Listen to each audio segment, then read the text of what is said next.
Last layout, that is the frame layout. Here the frame layout is layout manager which draws all the child elements on the top of the each other.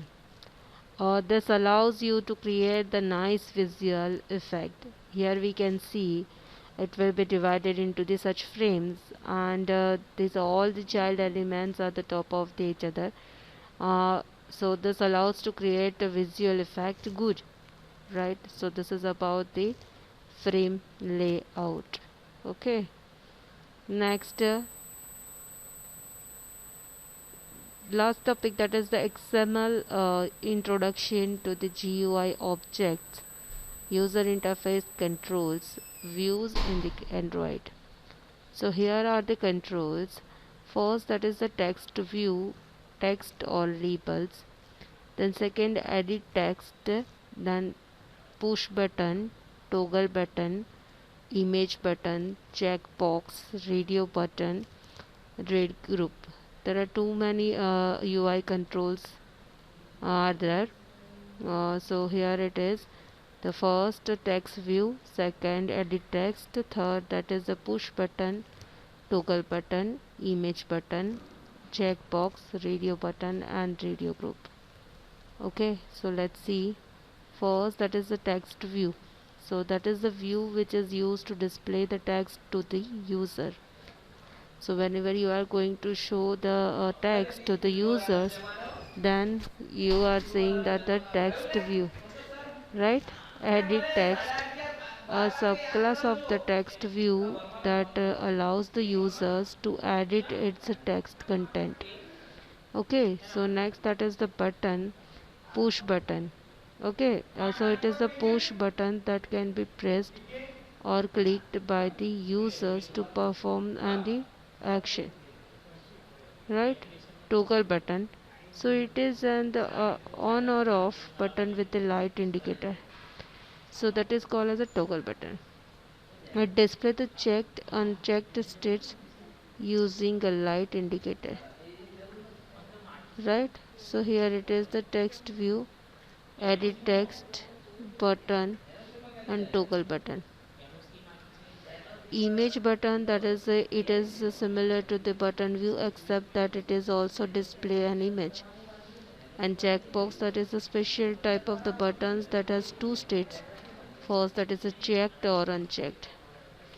You should use the checkbox when the presenting the users with a group of the selectable options that are not mutually exclusive, right? So these are the controls. First, that is the text view, edit text, button, toggle button, image button, checkbox, right? Next, that is the radio button. Radio button means what? Whenever you are going to checked or unchecked, right? Means number of elements are there and you have to select the particular only one, then you have to use the radio button. So radio button group is used to group together the one or more radio buttons views, thereby allowing the one radio button to be checked with a radio group. We are already discussed in the Java also how we can use the radio button and text view and label and button and so on. Next, first, that is the text view. So text view, here it is the Android ID, width, height, and text. Here we have written the I am the text view, or in place of that you can write anything. Next, button, right? So button, so Android ID is there, layout, width, height, and Android text, that is the OK, right? So this is how we can place the text and set the height and width of particular button. Here it is, this is ID is most important thing. Whenever you are going to extend the particular button, then this ID will work majorly. Okay, so next, that is the toggle button. It's a on or off. It's a light is on or off, so that is considered as the toggle button.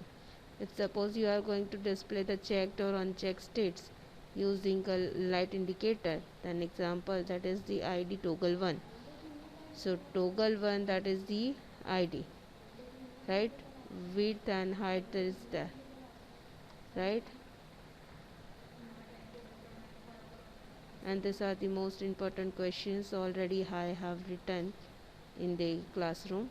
So this is the most important question: intent, and button and text field, toggle button. Okay, so these are the most important questions you have to remember. uh, for the intent, list the types of intent, then explicit and implicit intent you have to describe. Then button and text field, so we have already described over here. This is this is how you have to give the example of the text view. And button, okay, so toggle button is also there. So whenever you are going to write the toggle button, then you can write this example also to describe the toggle button. Okay, so this is all about the third chapter. Hope you understand these topics. Thank you. Hello students, next topic, that is the unit 4, advanced UI programming. So in this chapter you have to learn the event driven programming in Android, that is the text edit, button click, etc. Then second, activity life cycle of Android. So next, procedure versus event driven programming. This is the most important question. Procedure programming is executed in the procedural order. Okay, so you have to performing by the line by line. In event driven programming, what happened? Code is executed upon the activation of events. Okay, so this is the main difference between the procedural versus event driven programming. So you have to keep in mind that as a procedure programming executed in the procedural order, and event driven programming code executed upon the activation of events. Next, events. An event can be defined as the type of the signal to the programs that something has happened. Next, event is generated by the external user actions such as the mouse movements, mouse clicks, and the keystrokes, or by the OS such as the timer. Okay, so these are the events. Next, event listener and event handling. So here are the event handler and these are the event listener. Okay, so on click means what? The on click listener will be called for this event.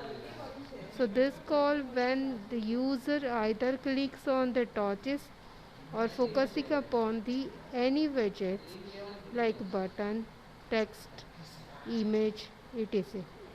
You will use the on-click event handler to handle such events. On long click. On long click means what? This is called when the user either clicks or touch or focus upon any widgets like button, text, images, etc. For one or more seconds, you will use on long click method or event handler to handle such events. On focus change event that will be contained, this method will be called, or this event will be called when the widget loses its focuses, that is user goes away from the view item. You will use on focus change event handler to handle such events. On key event, this is called when the user is focused on the item and pressed or released a hardware key on the device. You will use on the key event handler to handle such events. On touch event, on touch listener, that will be called when the user press any key. Suppose you are going to press the key, then which event will be called on touch. Release the key. Suppose you are going to release the key or press the key or any movement gesture on the screen. You will use on touch event handler to handle such events. On menu item click method or event. On menu item click listener. This is called when the user select the menu item, and you will use the menu item click event handler to handle such events. So these are the events. When this event will be called, then this particular action will be performed, then this method will be called. Sorry, event. So here it is. First, the event driven programming in Android. So how we can register a listener? So using anonymous inner class, an activity class implements the listener interface using layout file. So these are the three listeners are there. Using anonymous inner class, activity class implements the listener interface, and using the layout file. Okay, so here you can register the listener. Event listener registration using the anonymous inner class. So how you can register the event listener using anonymous inner class? Then nothing, you have to write down the private on click listener, my listener equal to new on click listener.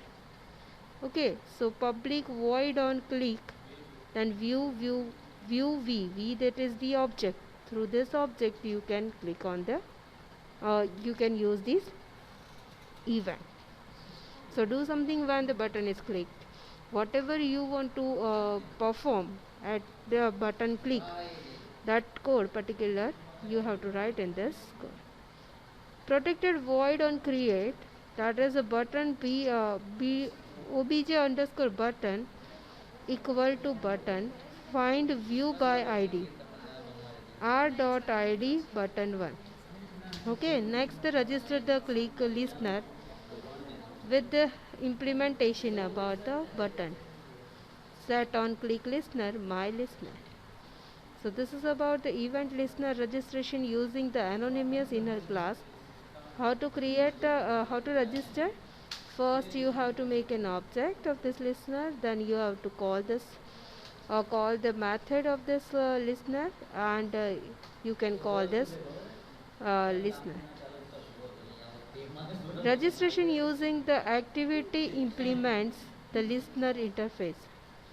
So public class name, that is extend the activity and implements the listener. Okay, so interface that is nothing but the interface. Okay, protected void on create, bundle saved void leaves button obj equal to button. Okay, find view by id r.id dot button 1. Okay, so this reference you can call this event. Implement the on click listener call back and public void on click view v. Okay, registration using layout file activity underscore mail dot xml, then public class main activity extend the activity. Okay, so this is how protected void on create bundle saved instance state, super dot on create saved instance state, set content view r dot layout dot activity underscore main, button b obj underscore button equal to button find view by id r dot id button 1. Okay, so public void my handler view v. In XML file, the button Android ID equal to ID slash button 1, Android layout height equal to wrap content, Android layout width, height and width, the wrap and match content, and Android text, that is the whatever you want to write on the particular text, then you can write. Okay, on click equal to my handler. So this is the life cycle what we have already seen in detail. uh, so hope you understand this topic. Thank you.